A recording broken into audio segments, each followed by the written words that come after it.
Assalamualaikum warahmatullahi wabarakatuh. Perkenalkan, nama saya Verina Nur Ensa dari Teknik Informatika kelas 5A dengan NPM 223510344. Di sini saya akan menjelaskan mengenai JavaScript Refresher sebagai pemenuhan tugas dari mata kuliah teori dasar pemrograman mobile yang kedua. Baik, langsung saja saya akan menjelaskan mengenai JavaScript terlebih dahulu. Nah, di mana JavaScript ini sebenarnya bukan hanya sekedar untuk merubah tampilan user interface. Namun, JavaScript ini juga membuat elemen HTML menjadi lebih menarik dan interaktif. JavaScript ini juga bisa digunakan untuk IoT dan juga machine learning dan sebagainya. Baik, langsung saja. Pembahasan yang akan dibahas yaitu yang pertama introduction, yaitu JavaScript tadi.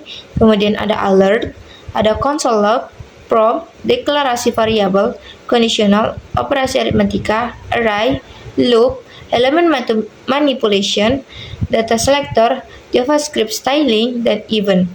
Nah, untuk yang pertama yaitu ada alert. Alert ini berfungsi untuk memunculkan ke bagian halaman browser. Nah, di sini telah ditulis alert la. Maka di browser muncullah la. Selanjutnya ada console.log.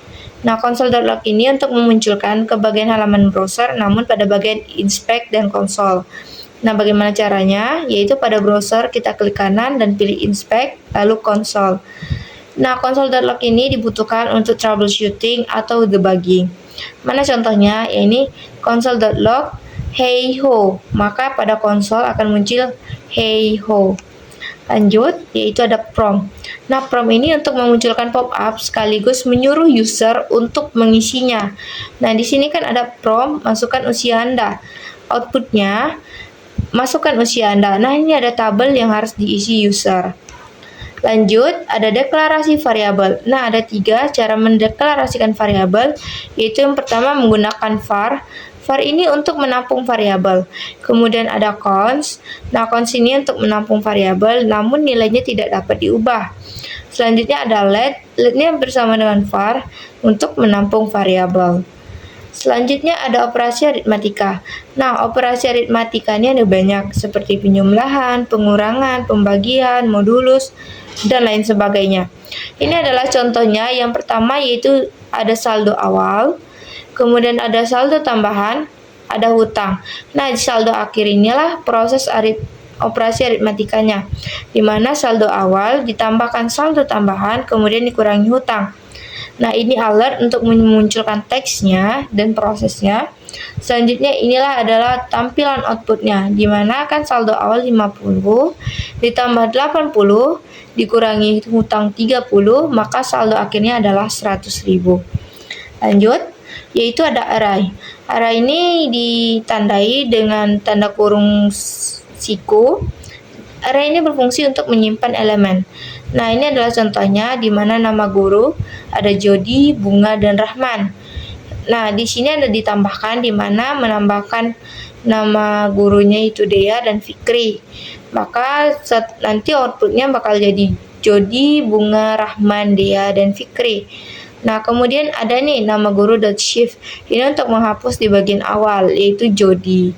Kemudian ada juga nama guru.pop. Ini untuk menghapus bagian akhir yaitu Fikri. Maka jika alert nama guru yang akan muncul yaitu Bunga, Rahman, dan Dea. Lanjut ke bagian loop. Nah, loop ini adalah perulangan yang terdiri dari 3 yaitu for, while, dan do while. Nah, di mana for ini ada nama guru Dea, Fikri, Retno, dan Bunga.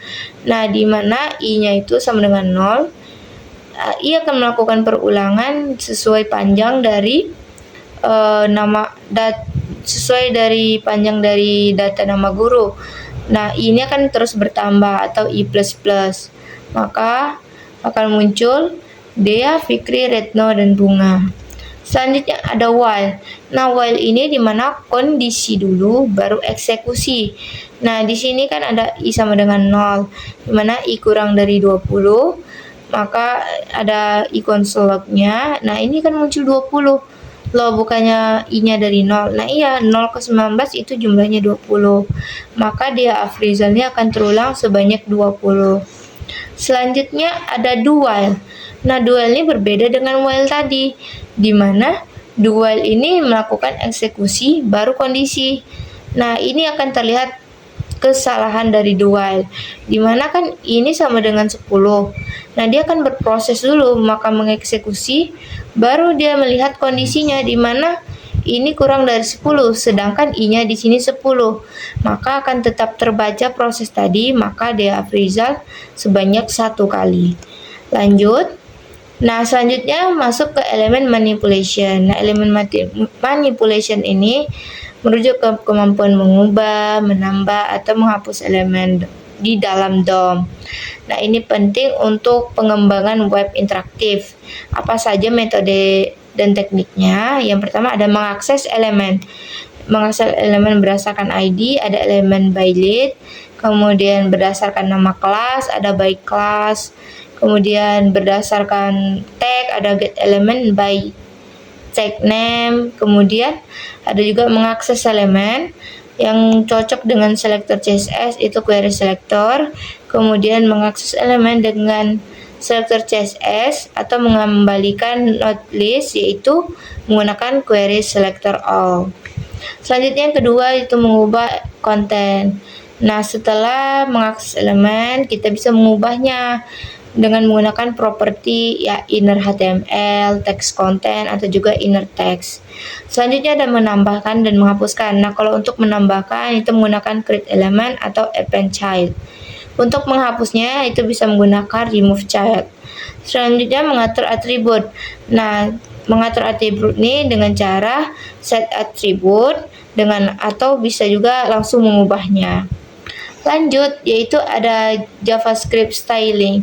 Nah, JavaScript styling ini mengubah gaya pada elemen HTML secara dinamis melalui script.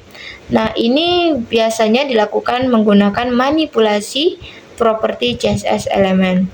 Selanjutnya ada event. Yang terakhir ini event dalam JavaScript untuk menangani interaksi pengguna dengan elemen di halaman web.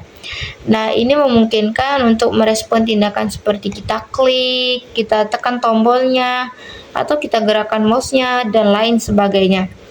Baik, itu saja presentasi dari Verina. Lebih dan kurang mohon maaf. Wassalamualaikum warahmatullahi wabarakatuh.